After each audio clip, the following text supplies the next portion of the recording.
No, I mean, we're looking at some pretty good rain right now developing, and for the most part, it's pretty good, and we're looking at some benefits from it. But I do want to point out some of those threats out there. Right now, you can see Navajo Lake is under a cloudy sky. It's 82 degrees, and there have been some isolated showers, especially within higher terrain of the northwest area of the state. Right now, it's 88 degrees here in the Albuquerque metro with a pretty good deck of clouds overhead and certainly plenty of moisture to take advantage of it. And that's why there is a flood watch in effect for all these areas that you see highlighted all the way down to the Sacramento Mountains and Catron County and up toward Crown Point.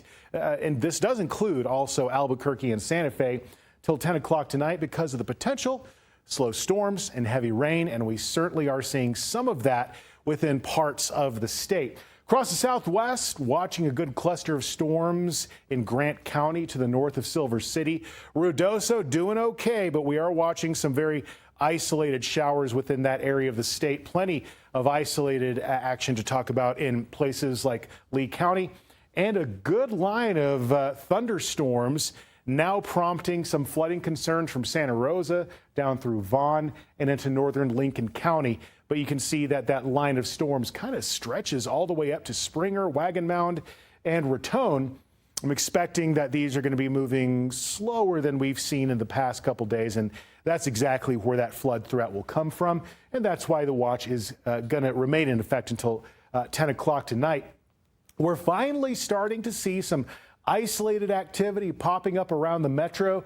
The best window for some rain around the metro is going to be between 5 basically right now and 10 o'clock tonight, and beyond that things will start to ease up. But that flash flood watch, it'll go out of effect as we get into the overnight hours. Tomorrow, drier air is going to start to move into the northwest, but thunderstorms in the north central mountains and the southwest will be bringing in some more monsoon rain. By Thursday, good crops starting across the central mountain chain and then moving out toward the eastern plains by Thursday night. But drier air really is going to start to limit that storm activity across the west and central New Mexico by Friday. And that means that we're looking at a hot weekend all across central and western areas of the state. There will be a chance of isolated storms across the south Saturday, but as a whole, we're going to be looking at less activity this weekend, which will allow some sunshine to really bake the ground and make it feel hot, especially in central New Mexico. So as we start looking across the southeast for tomorrow, again, another, I would say, cooler than typical day across the southeast, looking at rain chances developing there. Across the southwest, there are rain chances, but it's going to be more for areas in the higher elevations like Magdalena and Quemado. Silver City still holding at 50% for tomorrow.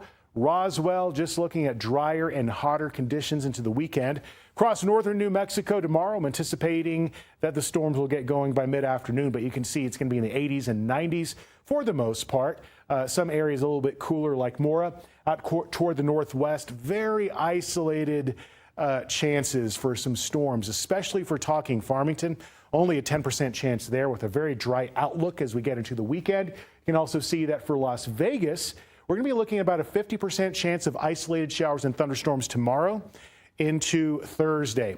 Now, as we start looking toward the North Mountains, it's going to be nice and cool for Angel Fire and Red River. 83 degrees for your high in Santa Fe with about a 40% chance of afternoon showers. I think we'll start to get those better afternoon chances into the East Mountains into the early evening as well. As far as the metro goes, this is kind of where our rain chances begin to drop off a cliff. I mean, we're looking at a 10 to 20% chance to end the work week and looking pretty dry and hot as we get into the weekend, approaching the upper 90s by Sunday.